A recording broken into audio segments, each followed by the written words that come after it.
দুপৰীয়া এনেকৈ হাত জোকাৰি এনেকুৱা ধৰণে তৰুণ গগৈ তেওঁ প্ৰচাৰ কৰিছিলে।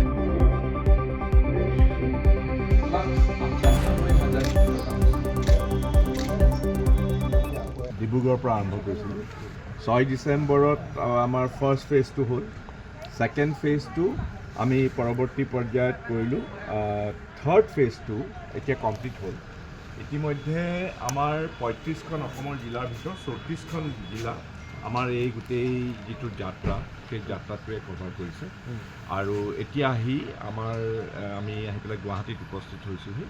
আজিৰ পৰা আমাৰ যিটো বিভিন্ন ভাষা ভাষী ধৰ্ম জাতি জনগোষ্ঠী পাহাৰে ভৈয়ামে আৰু বৰাকৰ আৰু ব্ৰহ্মপুত্ৰৰ পাৰে পাৰে আমি বিভিন্ন ধৰণৰ যিবিলাক সংগঠন আছে বা যিবিলাক জনগোষ্ঠী আছে বা সাংস্কৃতিক সামাজিক অৰ্থনৈতিক বা ইভেন ৰাজনৈতিক যিবিলাক গোটেই নিজৰ অধিকাৰৰ কাৰণে নিজৰ সংগ্ৰাম কৰি আছে তেনেকুৱা গ্ৰুপৰ লগতো বা জনগোষ্ঠীৰ লগতো আমি কথা পাতিছোঁ।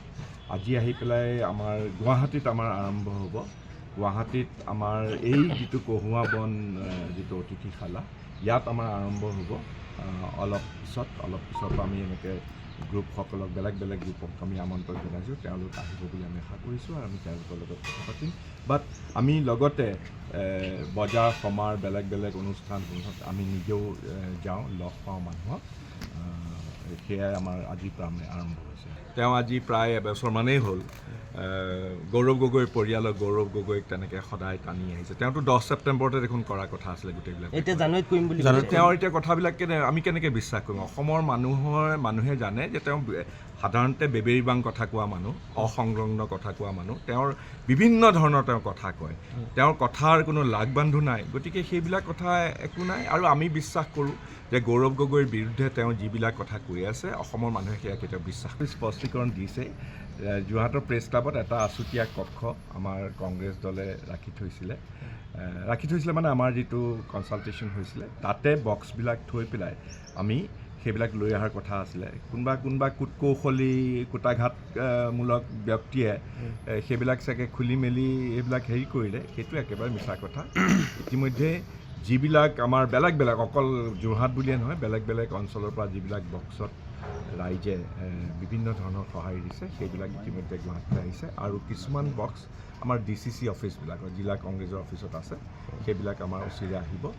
আৰু আমি এনেকৈ আমাৰ যিটো মেনিফেষ্টো কমিটি আছে আমাৰ শীৰ্ষ নেতৃত্বই 5টা ভাগত 5টা গোটত বিভক্ত হৈ পেলাই অসমৰ বিভিন্ন জেগালৈ গৈছোঁ আমি।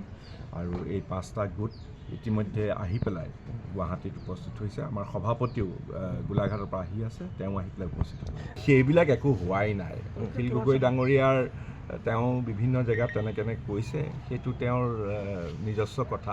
কিন্তু তেনেকুৱা ধৰণৰ একো হোৱা নাই। সেইটো সমিলমিলৰ যোগেদি আমাৰ যিটো এলায়েন্স হ'ব সেই এলায়েন্সত সেইবিলাক আলোচনা হ'ব আৰু ক'ত কেনেকৈ আসন বাট বতৰা হ'ব সেইবিলাক দলে আৰু সকলোৰে লগত আলোচনা কৰি পেলাই সিদ্ধান্ত ল'ব। আমি এতিয়া উপস্থিত আছোঁ জু ৰোডত থকা কহুৱা বনৰ ৰিজৰ্ট এখনত। যিহেতু আজি কংগ্ৰেছৰ দল তেওঁলোকে এটি কাৰ্যসূচী হাতত লৈছিলে যিটো আছিলে যে ৰাইজৰ পদূলিত ৰাইজৰ কংগ্ৰেছ। গতিকে এই কাৰ্যসূচীটো ইতিমধ্যে সম্পন্ন হৈছে। তেওঁলোকে বিভিন্ন ঠাইত গৈ তেওঁলোকে ঘৰৰ পদূলিয়ে গৈ তেওঁলোকে ৰাইজৰ ওচৰত গৈ তেওঁলোকৰ যিখিনি কথা বা ৰাইজৰ মাজত ওচৰত গৈ পেলাই তেওঁলোকে যিহেতু আগন্তুক নিৰ্বাচন সেই নিৰ্বাচনক লৈ পেলাই তেওঁলোকে কথা বতৰা আলোচনা কৰিছে।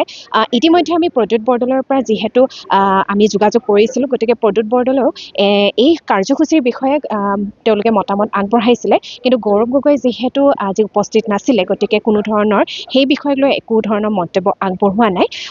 গতিকে আজি যিহেতু এই ৰাইজৰ পদূলিত ৰাইজৰ কংগ্ৰেছ এই কাৰ্যসূচীটো সুচাৰুৰূপে সম্পন্ন হৈছে। গতিকে গুৱাহাটীৰ পৰা মীনাক্ষী বৰুৱাৰ ৰিপৰ্ট NDS নিউজ।